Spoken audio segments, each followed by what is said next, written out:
Hey guys, I'm just on here to make a quick video while I sit in traffic. Um, Good morning, or good or grand rising, I should say. We shouldn't be morning. But anyways,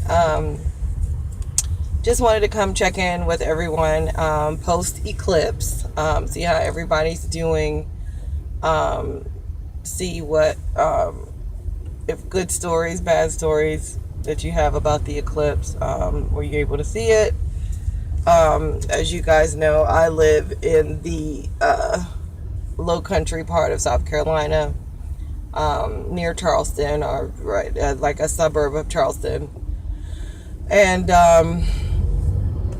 we were the last stop for the eclipse. And so what's weird about that is that when it first came into play that, we would have this solar eclipse or whatever, they said that the best place to see it would be in Lexington, South Carolina, which is like right outside of the capital, which is Columbia.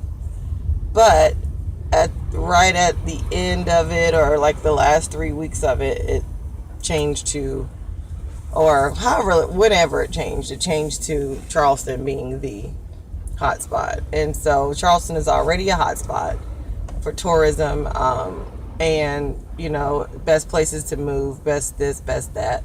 We're always winning one of those sort of best this or that accolades. So I just really think it was a way to make money. Just my opinion, like a butthole, we all have one. But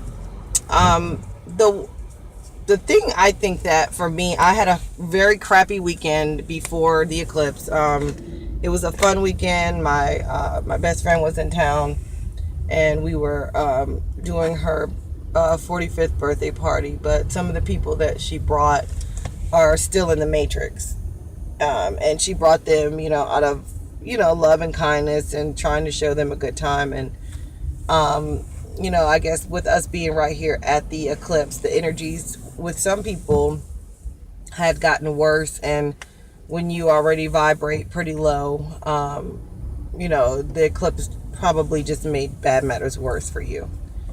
So it was sort of a emotional time for me because, basically tried to do something nice, and all I got in return is treated badly.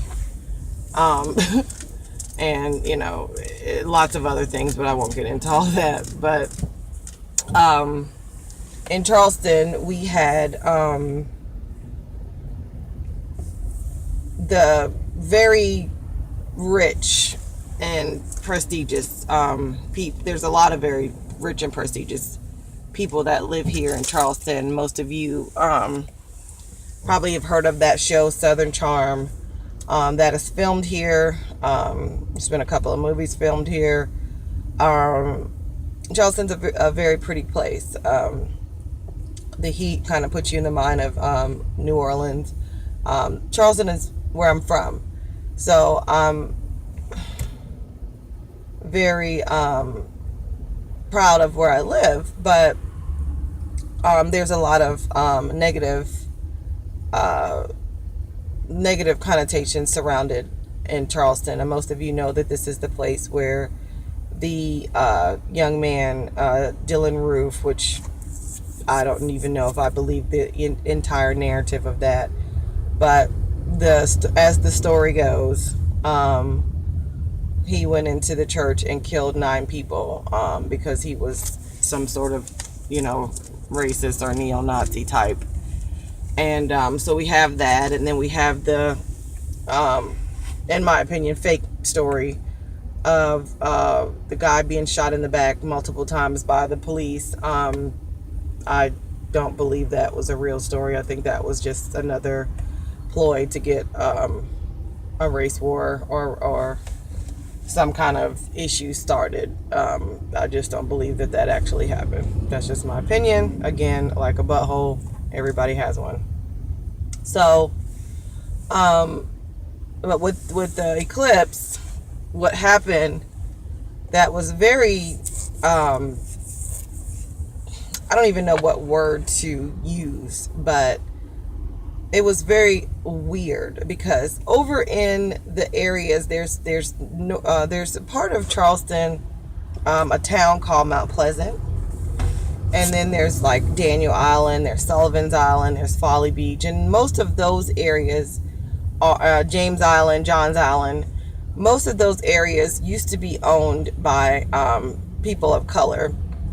And of course, most of you know, if you know anything about slavery, this was an original slave port. This was an original selling area. We still have places downtown where you can see the handcuffs for where they had the slaves, you know, to be sold or whatever, like the slave market. They still have a slave market here.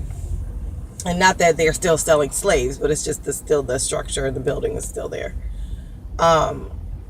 Very historical place. So doesn't take a rocket scientist to know that most of the people that have wealth here, it was built on the backs of slavery, and the wealth has just been passed down. A lot of these people here don't even work. So, but the people that do work and the working class, they live out in the suburbs because it's just cheaper to live. And that would be your middle class and your lower middle class people that live out in the suburbs. Suburbs would be places like Somerville, Latson, Goose Creek, and all that stuff is still considered metro, you know, the metro Charleston area, but it's completely outside the city where you have working class. So in the rich areas, which we all know that the government is in complete control of the weather with their HAARP machines and everything else, but over in the rich areas, they had clear coverage of the eclipse. I mean, absolutely clear, no worries whatsoever. I mean, they had a clear picture. It was beautiful. But over in the poor working class areas, we had torrential rains. I mean, it was literally monsoon-like. Like, it seemed like a hurricane was here. I mean, as bad as it rained. Some areas even flooded out here in the suburbs. And we had absolute cloud cover there. We could not see any of the eclipse. But because we were here in Charleston, it did go completely dark as if it was nighttime. So we did get to see that. I don't know how anybody else felt after the eclipse, but I had chills that went from the top of my head all the way to my feet for like a good 20 minutes right after the eclipse. I mean, literally, it felt like I had chills up and down my body from after the eclipse. That was one thing. And then the eclipse, I don't know what kind of, you know, changes or upgrades it's brought. Obviously, I know that it brought about some change. But what I did notice is that my dreams have become way more vivid, way more consistent. Like, you know, dreams are always kind of all over the place where you may have a dream, it may be dreaming about this tree out here, and then it'll switch to something else. So we all know that dreams are kind of like that, but my dreams have been a lot more detailed, a lot more consistent, where when I wake up, I know what's happened. My son, same thing. He has had some of the most amazing dreams since the eclipse, and his dreams are having like way more to do with the Mandela effect than he even knows. And I talk to my kids about the Mandela effect, and they do their research on their own, especially that particular kid. He's very much into research. So what we found, though, is that what I found is that his dreams are so consistent with the Mandela effect. He actually had a dream that we were at my parents' house, and he went into my parents' room, and there were all these different versions of my parents, and they were just running around the house doing all kind of evilness, all kind of crazy stuff they were up to. And he was just like, watching these little demons but they were, and it's like my parents were in the room, but they were sleeping. And there were all these different versions of them running around. And so he said he told them to get out, and all the ones that looked like my mom, they left, and most of the ones that looked like my dad left, but one stayed and was, kind of giving him a challenge. And he said once he told that one to leave again, it got angry and tried to charge him, and he woke up. So and that is it's so accurate as it relates to my parents, because my mom and I have a much better relationship than we have in the past, but for the most part, we've not had a great relationship, and my dad can be very mean and hateful, and he can be very nice. But what was the most accurate part is that they're still sleeping. My parents are not conscious. My parents, I tried to tell my mom about the Mandela effect, and she literally became so angry with me until she just told me to stop. You just stop it. And she would not hear anything else. So that dream was very, very accurate. I came a different way to work, and this is not the way that I normally come. I left my house at 7 o'clock, and I am not even close to where I need to be at this time. So I'm so trying to keep my cool right now, because I cannot believe that I put myself in this situation. I don't know what has happened on this road, but if I'm late for work and I left my house at 7 o'clock, I'm going to be so pissed off. But anyways, I'm ranting. But he also had a dream that there were clocks on the moon. All different kinds of clocks on the moon. Which is also, a lot of people say the moon is what, put us into time, and the moon is related to the god Kronos, and that's how we came into time. So for him to dream that there were clocks on the moon is very telling. My dreams have been a lot more vivid. They've been extremely stupid. They've not had any fidelity to the Mandela effect, or what I consider something I would care about. One of them was something I know that I need to, kind of put my radar up so I can pay attention if something is going on. But I did dream that there was a guy that I met, and he seemed really nice, and he was very interested in me.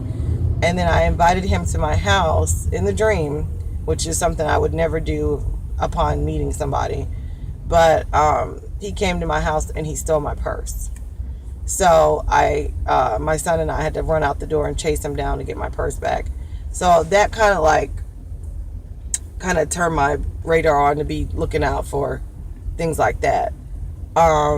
But the other dream, it was like I was trying to date somebody that's like a former pastor of a church I used to attend when I was going to church and all this kind of stuff. And it's just something I would never do. But the dream was so vivid until it's still on my mind, because everything was so clear that, it literally seemed real. So that's one of the biggest things that I've noticed since the Mandela effect. Been kind of like feeling down. When you are into all of this information, and I've always been a weirdo since I was a kid. I always was teased, always made fun of, always, just always something as a child. And then, of course, as an adult, it doesn't change much. You just have bigger children now that are, coming at you and causing issues in your life. And, it's just bizarre that, these same bullies that were there when you were children are still the same bullies as adults. But when you're into this kind of information, you find yourself alone a lot. You find yourself, seemingly always trying to prove yourself or explain yourself, because people literally think you're crazy. And so I appreciate, the people that are on subscribers to my channel. If you do view the videos, subscribe. so that, you know, we can build our family. And, you know, I used to say, oh, I don't care about all these subscribers, but it's good to know that there are other people out here waking up to, you know, what's going on in the world, you know, what's going on with this Mandela effect, you know, and accepting others that are going through the same things, because it's a lot. I mean, you know, when you just come into consciousness as a whole, you know, you lose your mind for, you know, a day or two. You might come back to yourself and be okay. And, you know, you lose your mind and come back again. You know, it's just the process of how this goes. And so it's nice to know that there are other people that are dealing and that are, you know, having the same kind of experiences. The last video I made was about, well, that wasn't the last video, I think, but the video before that was about the strange insects, and that, you know, there's so many things going on with the bugs and this and that. And it was so nice, all the comments that I got of people who actually saw the same dragonfly that I saw, that actually, you know, had gone through and are going through, I should say, and seeing some of the same bizarre things or whatever. It's nice. It's nice to know that you guys are out there. It's nice to know that I'm not the only one. I'm not crazy. So you guys let me know your post eclipse experiences. Let me know, you know, how you're feeling. Do you feel more positive? Do you feel like, you know, things have gotten worse in your life? Things have gotten better in your life? You know, just let me know. Comment, subscribe, share the video, share other videos. I appreciate you guys. I learned so much from you all. You know, I'm not, you know, there's a lot of people on YouTube that are great teachers or whatever, and they tell, you know, their stories or whatever. I'm not here to teach. I just feel like each one teach one. If I have something to share that will help you, and vice versa. I don't know what we're stopping for again. I'm sorry. But if I have something that can help you, and I can give you some information, and it you know, puts you in a better place in life, then, you know, I've accomplished my goal here. And vice versa, when you guys comment and you share things with me that I can use in my own life, you know, we're getting somewhere with that. You know, this is bringing positive energy, positive light to such a dark world that we live in. But anyways, love you guys. I'm finally moving in traffic, so I'm about to drive like a maniac because I didn't have breakfast, and I want to try to stop and get me a veggie flatbread wrap from Subway or something. I don't know. Hopefully I can get over there in time. I will never take this route again. You guys have a great morning. Good night, or good morning, or whatever this is. Grand rising, I should say, because I'm saying good night because I'm used to making my videos at night. All right. Bye-bye, everybody.